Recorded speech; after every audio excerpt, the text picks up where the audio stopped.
adventure with the Pirates of Dark Water.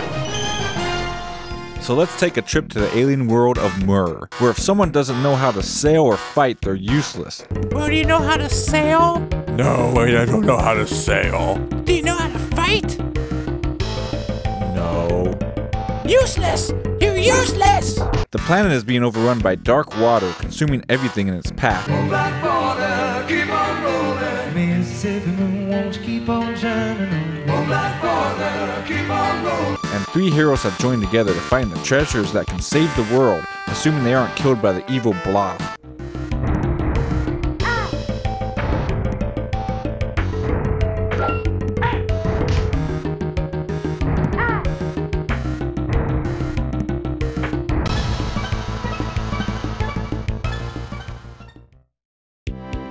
Ha!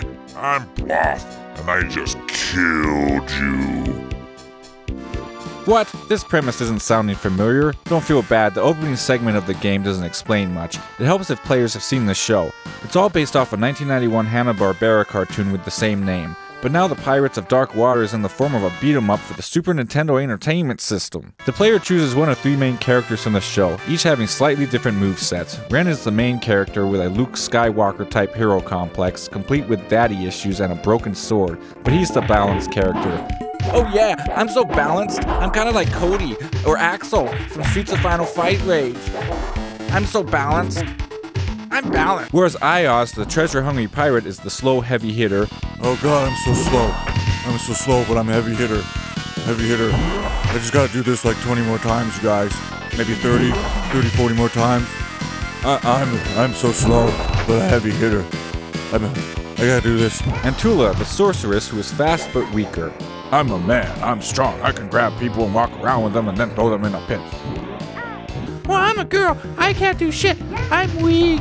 I'm a weak little girl. I can't pick people up and walk around with them and throw them into the pits because I'm a weak little girl.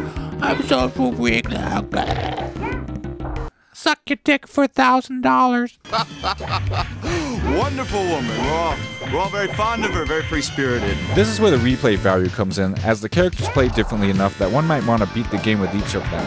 However, the characters may be switched upon continuing the game just in case someone gets bored or chooses poorly. Ooh, let me grab the big old fat titty. I'm gonna grab you by the dick and ram my head into your nuts. Characters can punch, jump, attack, dash, and each has a special move that drains some of the player's life when it hits.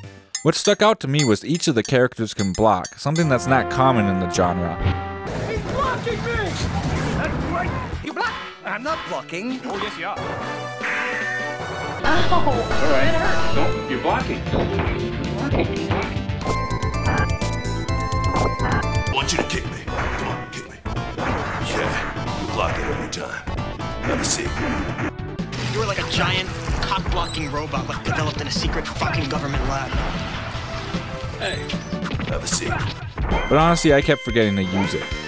The enemies are fun to beat up on. Listen, you snot, those little shit! I was taking shrapnel and K-Sod while you were clapping in your hands and rubbing it on your face! You mad? Yeah, I'm mad! With each having their own gimmick. Certain bad guys block, others do dashes, have knives, or big guys have longer range weapon attacks. Bosses are slightly different with no major differences.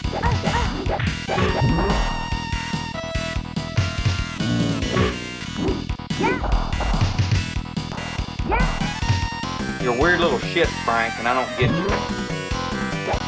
So wake up.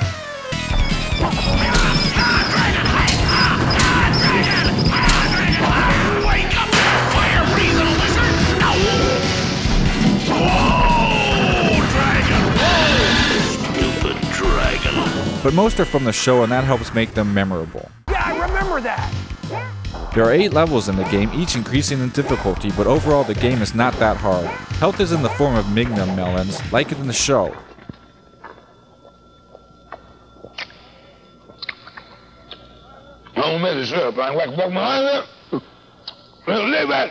However, the hard difficulty setting grants quite the challenge, even to those experienced with beat-em-ups. The controls feel stiff and are not responsive at times. The worst part is the atrocious jumping, which can cause some cheap deaths even if the players are prepared. Oh, golly, darling, it's so fun to impress you. 3 months ago, I couldn't scramble eggs.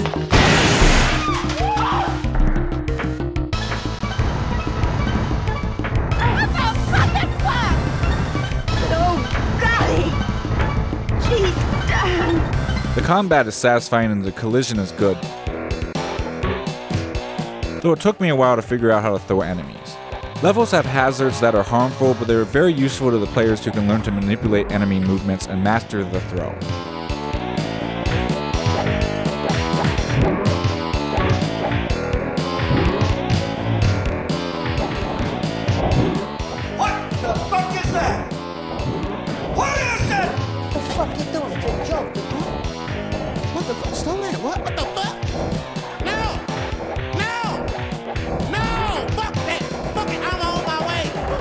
Where the game fails for me is in its graphics. The backgrounds aren't bad, but seem dull and often have parts that are hard to distinguish.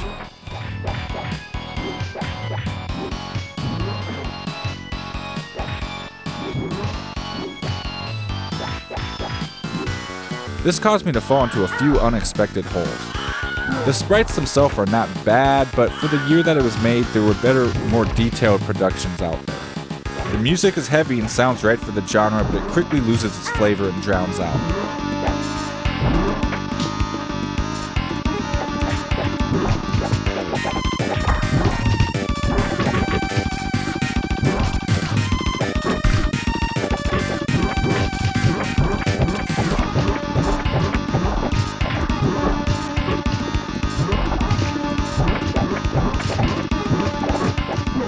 Both of these aspects are not bad, but come across as uninspired and easily forgotten. My other regret is that the show had incredible voice acting with loaded casts of greats for that era, but this was not translated to the game at all. There was a Sega Genesis version of the game, but it was a side-scrolling platformer with RPG elements that looks like a Castlevania clone with better presentation. What the fuck does that even mean? I hate those quiet, salad-eating bitches, those real quiet ones, you know.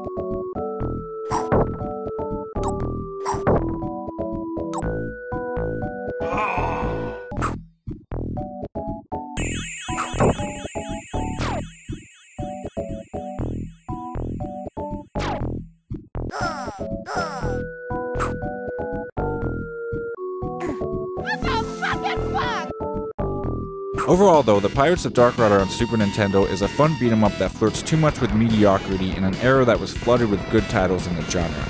It'd be hard to pick this one up when there's so many better games that are readily available, but there's still lots of enjoyment to be had for those who love the show or just enjoy cracking skulls on a fantasy alien world.